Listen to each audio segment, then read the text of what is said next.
that's where I would start with this. I would say that, people want the fruit of Christianity, broadly speaking, but you can't have the fruit without the root. And the root is actually belief in Christianity. Is the other shoe to drop after the admittedly 50-year interval is incoherent, because you need some kind of religion. I mean, it has to be a religion. I was going to say a religion or a philosophy or some kind of ethic to bind a society together.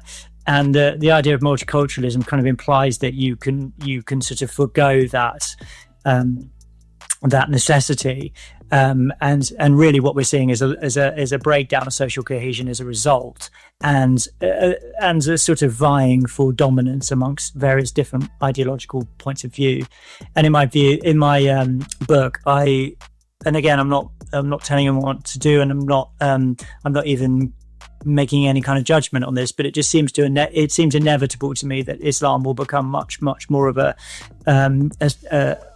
an influential factor in our society, just in terms of the numbers of people coming into the country who are Muslims, our low birth rate, and the strength of Islam as an ideology. And this is essentially the argument of my book, is that I really think that we're sort of living on the between men and women now, which is, I would say, is a kind of a post-Christian thing in that sense. I think I think the transgenderism thing is in some ways a sort of a manifestation of a kind of what I think of as a post-Christian patriarchy, which is a sort of an attempt on the part of certain types of men who seem to be extremely sort of perverse, but nevertheless, they want to sort of colonize and dominate women's spaces. As I say, for most people, it comes across as absolutely weird and perverse, but it's something that seems to be obviously happening. I can't really understand why you'd get these men participating in women's sports, for example, otherwise. But I think that's a sort of indicative of post-Christian patriarchy. And what I mean there is, like, in Christianity, you clearly have, even in the New Testament, the seeds of the notion that men and women are made in the image of God, and they should both be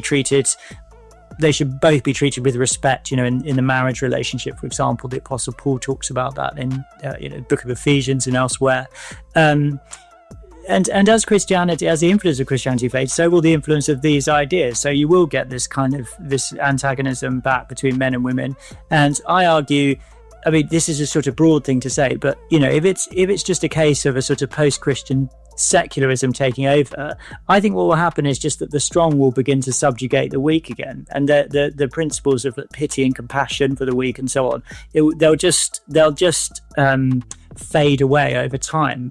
And so I think we will end up with a situation where we have a properly post-Christian patriarchy, not the kind of, fantastical patriarchy that... Boom! Right there. That's not just a pre-speaking. That's a warning shot to Britain's political class. This is GB news like you've never seen it. Today, Father Jamie Franklin didn't just pull punches. He threw the whole church at post-Christian Britain. If you're sick of the woke decay, if you want real talk about the collapse of values, hit subscribe now. You're going to want to hear this. It all started with a wave of headlines, each more disturbing than the last. The king celebrated Ramadan, but didn't mention Lent. The Church of England ignored Shrove Tuesday, opting instead for a tweet about net zero. And a school in Hampshire, they scrapped Easter services entirely. Why? To respect diversity. That was the tipping point. Father Jamie Franklin, priest and author of The Great Return, sat down with GB News' Emma Trimble and unleashed a searing critique of Britain's descent into a post-Christian abyss. Emma posed the obvious question.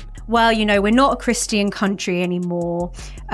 Church attendance is in decline, belief is in decline, and so we can't really complain. That's the defense the establishment wants you to accept, but Father Jamie dismantled it with surgical precision. And this is essentially the argument of my book, is that I really think that we're sort of living on the fumes of Christianity, as it were, in this civilization, in this generation, I think that there are many Christian concepts and ideas that we still want to hold on to, but we're having a difficult time with it.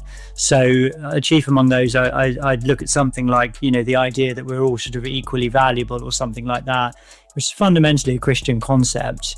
But in various different ways, we can see the erosion of that idea happening in our society. I would point to, for example, the conversation around so-called assisted dying as evidence of that. I think it's actually constitutive of or indicative of an erosion of that idea that we're all equally valuable. It implies that people at the end of life, for example, are expendable or economically expendable, and therefore should be gotten rid of. So that's where I would start with this. I would say that people want the fruit of Christianity, broadly speaking, but you can't have the fruit without the root, and the root is actually... He didn't preach, he diagnosed, and the diagnosis, terminal secularism. Father Jamie didn't stop at metaphors. He pointed to the exact rot eroding Britain from within. The conversation around so-called assisted dying is evidence of that. I think it's actually constitutive of or indicative of an erosion of that idea that we're all equally valuable. It implies that people at the end of life, for example, are... I'm not really telling anyone what to do in the book. I'm just sort of saying that this is the reality. You can't have a Christian civilization without Christianity. So we need to decide what we want. Do we want to be a Christian civilization, in which case we need, broadly speaking, belief in Christianity and support for it? It's not just about belief, it's about the foundations of society. He tied the culture war to cold, hard consequences. The rise of assisted suicide, the breakdown of social cohesion, and the slow death of shared values. It's hard to see how that can't be attributable to the decline of Christianity, because Christianity was the religion which held our society together. It's not to say everyone was a Christian, 100 years ago or something like that, but there was a sort of Christian ethos that was shared, and there were values and ideas that went along with that, and there was a sort of cohesiveness to the...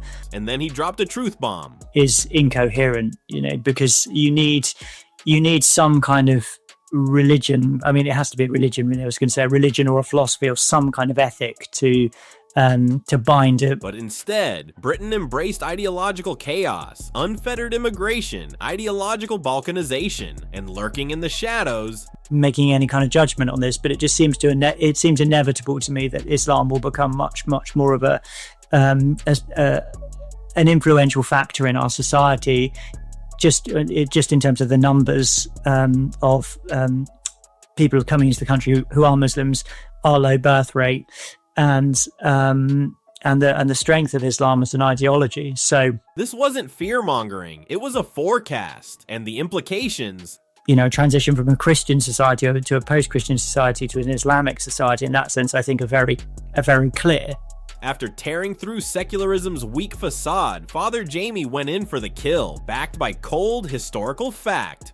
A big part of the burden of my book is trying to correct the historical record, around things like slavery, for example. I mean, the only sort of civilization that had any kind of taboo on slavery was the Christian civilization. The first explicit denunciation of slavery was in the 4th century by Gregory of Nyssa. We've absorbed all of these ideas, so we're not even aware that they exist. But like the notion, for example, that children are sort of human is actually a Christian idea. It was not the case in the classical world. In the Greco-Roman world, people considered that children were, sort of sub. Boom! That's not just rhetoric. That's a historical carpet bomb. Britain didn't just stumble into compassion, dignity, or equality. It was birthed from Christian metaphysics. And now, we're tossing it aside for secular confusion and power game. Of every individual. So, at the beginning of life, I would say, with I think, the abortion thing, but the abortion thing becoming more extreme, and the increasing kind of liberalization of abortion laws, to the extent where we're seeing something which is actually in some ways analogous to the Greco-Roman practice of exposure of infants now, when we talk about partial birth abortion and things of this sort. At the end of life, we've got people who are elderly, people who are terminally ill, being considered expendable, And, we've seen in places like Belgium and Holland and Canada how this is. And for those who thought equality was safe in secular hands, that actually that's a sign of, we're coming to the end of living off the family silver. And what we will end up with is losing the justification. Father Jamie didn't theorize. He drew a direct line between Christian erosion and the chaos we're living in. The sort of instinctive justification for basic things like equality before the law, because it's being replaced by, say, philosophical worldviews that are grounded in things like critical theory. Yeah, well, they're grounded. Those philosophical worldviews are grounded in antagonism, in antagonism between groups, and I think that is a fundamentally post-Christian notion. It is reflective of a post-Christian metaphysics where it's a kind of flux, a sort of chaos of a war of all against all. So yeah, in that sense, I do think that no objective truth, no sacred dignity, just power struggles. When asked where the Church of England stands in all this, he didn't hold back. Secularism, I think that's probably the easiest way to say it. Of the supernatural components of Christianity, you don't really hear bishops talking about that very much. A dialing down of the distinctiveness of Christianity as well.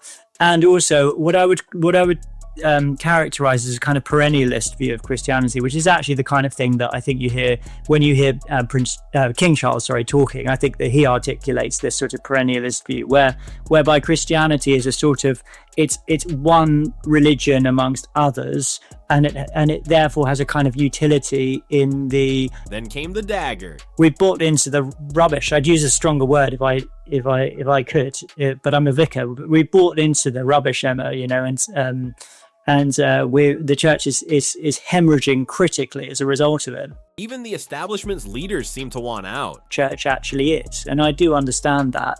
But it's rather ironic for the bishops who are not fulfilling that function to kind of be implying it themselves. The Church of England was meant to stand against the cultural tide instead. Which I have to say, I think is from a spiritual perspective, I think it's a really bad thing to engage in. I think there's too much concern for what the world out there trying to sort of. The result? Shrove Tuesday, if you actually look at the likes to negative comments ratio, I mean, it's absolutely appalling. I can't remember what it was, but it was something like 8,000 or 9,000 I worked it out. 8,000 or 9,000 people had to watch that video before one person clicked. And the so-called solution, it's not secularism, it's not Islam, it's not more diversity panels. View of reality, eventually it's going to manifest itself in culture and law and in various other, in academia and in various other environments as well. And you can't just hold on to ideas that you might like unless they're grounded in some kind of reality. So, and that's what I'm saying about, the notion of the equality of human beings. I was listening to David Starkey talking about this the other day, talking about how he believes passionately that people are not equal. Well, he believes passionately that people are not equal because he's an atheist. And that's a consistent position, and that's a position that will work itself out over time. So it's a tricky one because, you've got people who want to be supportive of Christianity, maybe, and Christian ideas, but they don't believe themselves. So that's a bit of a conundrum, and I do talk about that in the book. But I would say, the root and the fruit, they have to match each other, and they will match each other eventually. This isn't just about church pews being empty. It's about what fills the void. Father Jamie issued a chilling reminder. Without Christianity, the very things we cherish, human dignity, law, compassion, begin to rot. Around the world, and all the many hundreds of millions of Christians around the world, if the Church of England is disestablished and eventually dies. The West is at a fork in the road. Keep drifting into post-Christian chaos, or return to the roots that built everything. If you're one of those who sees what's happening, who feels the shift in the culture, now's the time to stand up, like, share, and subscribe, because this is too real to ignore. And if we don't talk about it, we lose it all.